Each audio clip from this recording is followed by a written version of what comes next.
You've heard of kings, conquerors, and emperors. But what if I told you the most powerful man in Renaissance Europe wasn't a monarch at all? His name was Jakob Fugger, and while rulers wore crowns, he controlled the gold that made them. He was the man who bought empires. If history was a chessboard, kings were the pieces, but Fugger was the hand that moved them. Born in 1459 to a family of modest merchants in Augsburg, Germany, Fugger was supposed to be a simple cloth trader. Instead, he became the financial architect of modern Europe. In an age before central banks or Wall Street, he invented financial tools so powerful that kings traded their sovereignty for his loans. While popes held spiritual authority, Fugger was the man both the emperor and the pope were indebted to. To understand how he became, by some measures, the richest man who ever lived, you have to understand the world he was born into. Europe was exploding out of the Middle Ages into the Renaissance. Nations were expanding, wars were constant, and leaders desperately needed cash. But there was a problem. Religious law banned charging interest on loans, a practice known as usury.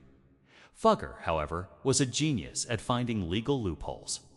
He turned lending into a massively profitable enterprise, pioneering capitalism before the word even existed.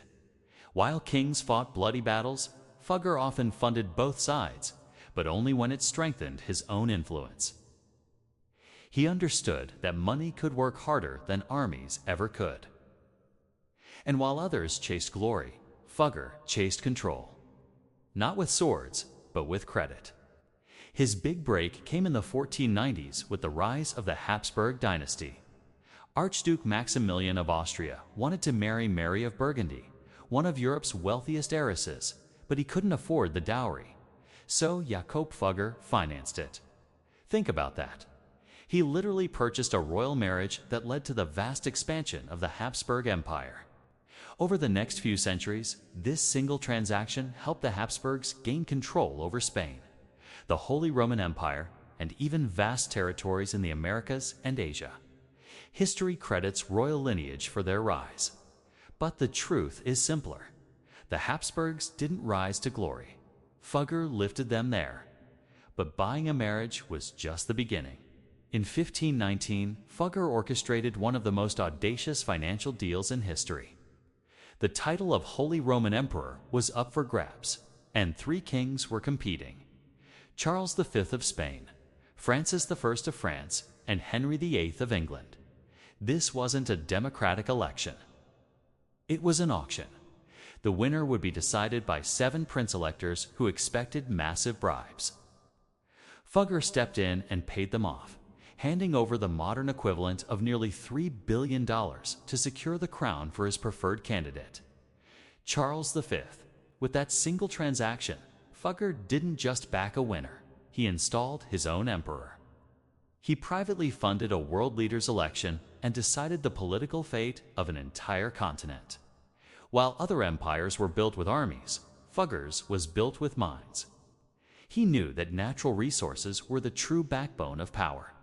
He invested heavily in copper, silver, and mercury mining across Europe, quickly gaining monopolies that allowed him to control supply chains and finance global trade routes. When other merchants were earning thousands, Fugger was earning millions. His goal wasn't just to be the wealthiest merchant. It was to be the merchant every single sovereign depended on. And he succeeded. At his peak, the Fugger family's business accounted for a staggering 2% of Europe's entire economic output. What made Fugger truly untouchable was his willingness to challenge anyone who stood in his way, even the church. In 1517, the Catholic Church needed money to build the magnificent St. Peter's Basilica in Rome.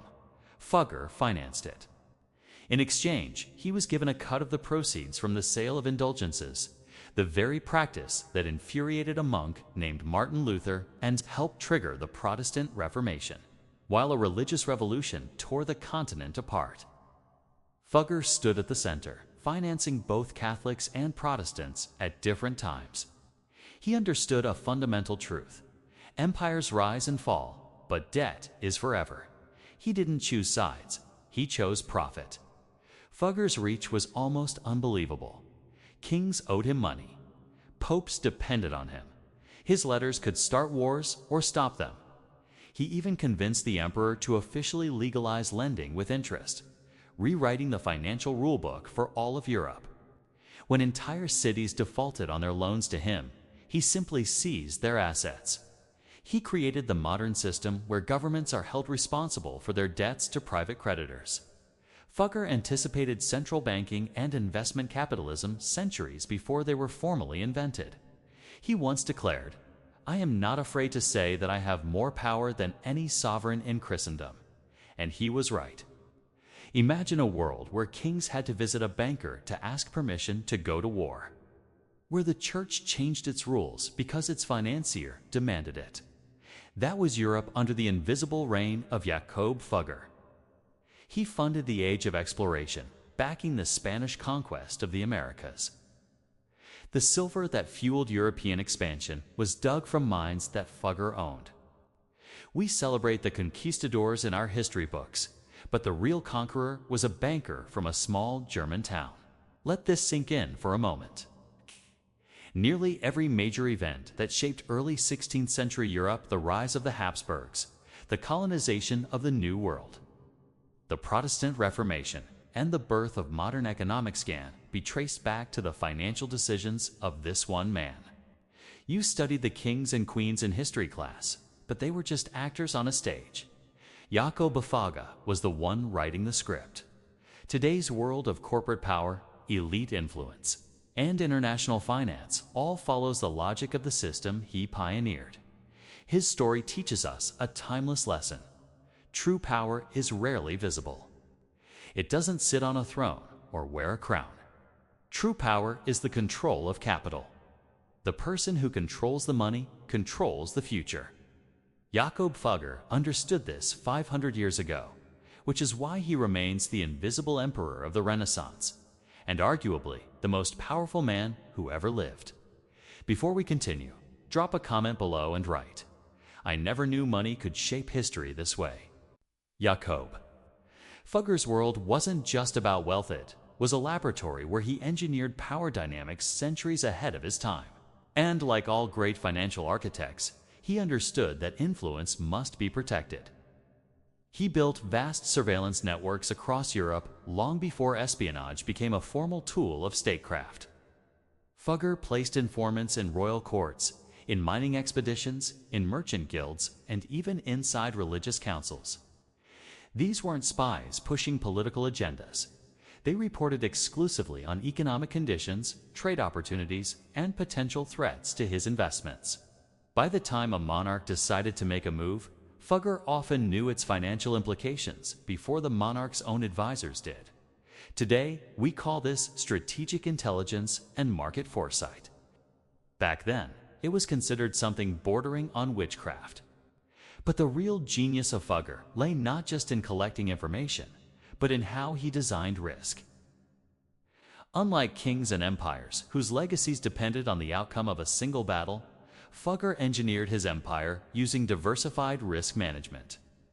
If Spain failed to repay its debts, silver shipments from the Americas would cover the loss.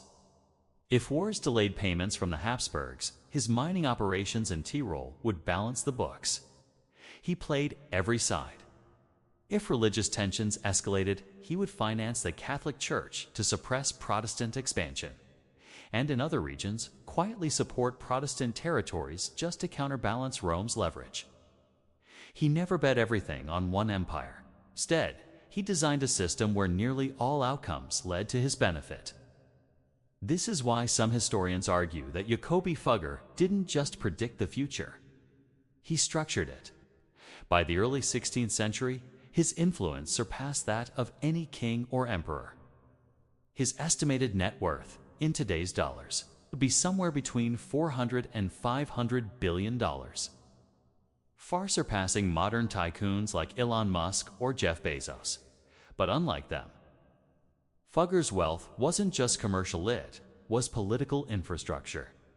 When Emperor Charles V was considering an invasion of France, his advisors told him to consult with his military leadership. But Charles wrote to Fugger instead, asking a simple question: is this possible? He wasn't asking whether he should go to war. He was asking if he could afford it. That was the New World Order.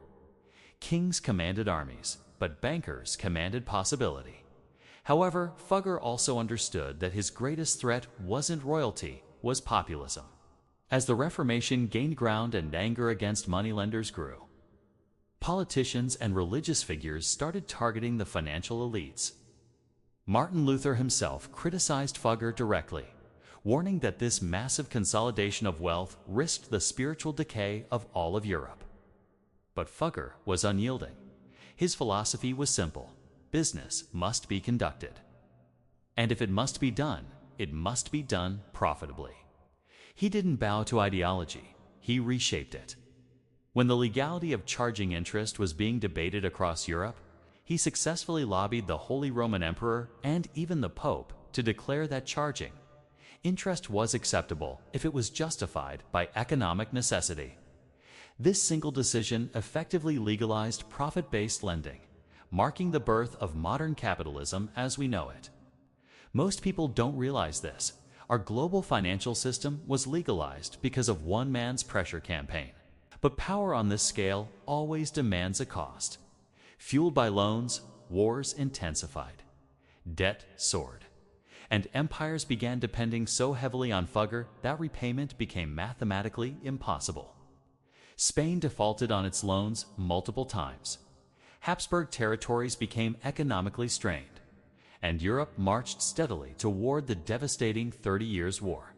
As he grew older and his health declined, Fugger began to withdraw from direct operations. He had fundamentally changed Europe, but Europe was not yet ready for the system he had created. Recognizing the dangers, he offered a final piece of advice to the rulers of his time, a warning that became prophetic. He told them to never let financial dependency drive imperial overreach. They ignored him. Spain bankrupted itself, chasing silver wealth across the ocean. Austria and the Holy Roman Empire spent themselves into ruin, trying to maintain their dominance. Britain repeated the exact same cycle centuries later. And today, some economists argue that the United States has followed a similar path, leveraging the power of its reserve currency while accumulating unsustainable levels of debt. The cycle that Fugger engineered for profit eventually became the same cycle of imperial destruction. His death in 1525 was quiet, almost anticlimactic for a man who represented such a colossal force. But before he died, he implemented one last innovation. He established the first institutionalized foundation designed to last for centuries: the Fuggerei, a social housing district for the poor in his home city. It still operates today, charging residents an annual rent of less than $1, a price unchanged for 500 years. It's a paradoxical legacy. The man who brought emperors to power also provided a permanent safety net for the lowest members of society. And then, history buried him. Over time, most monarchs systematically erased Jakob Fugger's name from their official records, ashamed of how deeply dependent they had been on his money. Rulers wanted future generations to believe their rise was the result of divine right and brilliant leadership, not financing. Schools taught the stories of Charles V and Ferdinand, but not Fugger. Artists glorified kings, not bankers. And so, Jakob Fugger, the richest, most powerful man in history, became invisible in the very chronicles he had financed from the shadows. Until now, what you've just heard isn't just a history lesson, it's a warning. Today, the global financial system is more interconnected and more complex than ever before. Billionaires influence elections, central banks move markets with a single announcement, and national debt drives policy decisions across the globe. Just as Fugger understood, real control has shifted from physical power to financial power. And if history repeats itself, and it always does, then the people who understand how money truly moves will be the ones who influence tomorrow. So if you're watching this and your mind is shaken, type this in the comments: money has always ruled the world. Now I see it. Because the story of Jakob Fugger proves one undeniable truth: Kings can command armies, but bankers can command history. Thanks for watching.